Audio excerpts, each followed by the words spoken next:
7 நாளைக்கு முன்னாடி காப்பு கட்டி சுத்தபத்தமா இருந்து கெட்ட நிகழ்வுகளுக்கு போகாம ஒரு நாள் வந்து விளக்கு பூஜை உட்காரணும் பாத்தீங்களா? அப்ப நம்மளுக்கு என்ன கிடைக்குது? ஒரு நம்பிக்கை, மன அமைதி. இந்த மன அமைதியை கொடுப்பது இறை வழிபாட்டில் மட்டும்தான், அது எங்கேயுமே கிடையாது. நம்ம எல்லாரும் விளக்கு பூஜை பண்ண எதுக்காக உட்கார்ந்துருக்கோம்? அம்பாளுக்காக விளக்கு பூஜை கிடையாது. உங்களை நீங்க பக்குவப்படுத்திப்பதற்காக விளக்கு பூஜை. 1 மணி நேரம் பேசாம ஒரு பெண் இருந்தா அவ வாழ்க்கையில எல்லாத்தையும் சாதிச்சிடலாம்.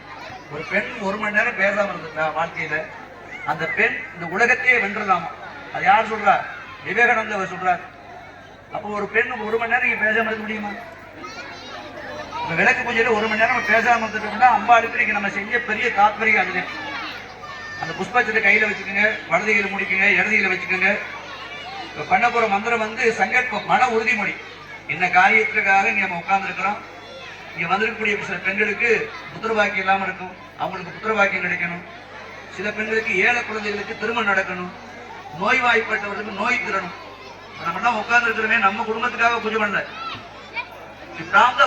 பிரபந்த பூஜை அப்படின்னு நம்ம உலக நன்மைக்காக பண்ணிக்கிட்டு இருக்கோம். நம்ம விளக்கு பூஜை பண்றோம்னா 90 வட்டிக்கு மட்டும் கிடையாது. இந்த உலகத்துல வாழக்கூடிய 84 லட்சம் ஜீவராசிகளுக்கு சேர்த்து பூஜை பண்றோம். நம்ம நினைக்கிறோம் மழை பெஞ்சிருச்சே ரொம்ப கஷ்டமா இருக்குன்னு சொல்லுவோம். ஆனா அந்த மழை பெய்வதற்காகவே விளக்கு பூஜை. எப்படி மழை பெய்ஞ்சு விவசாயம் செலுக்கணும், நம்ம எல்லாம்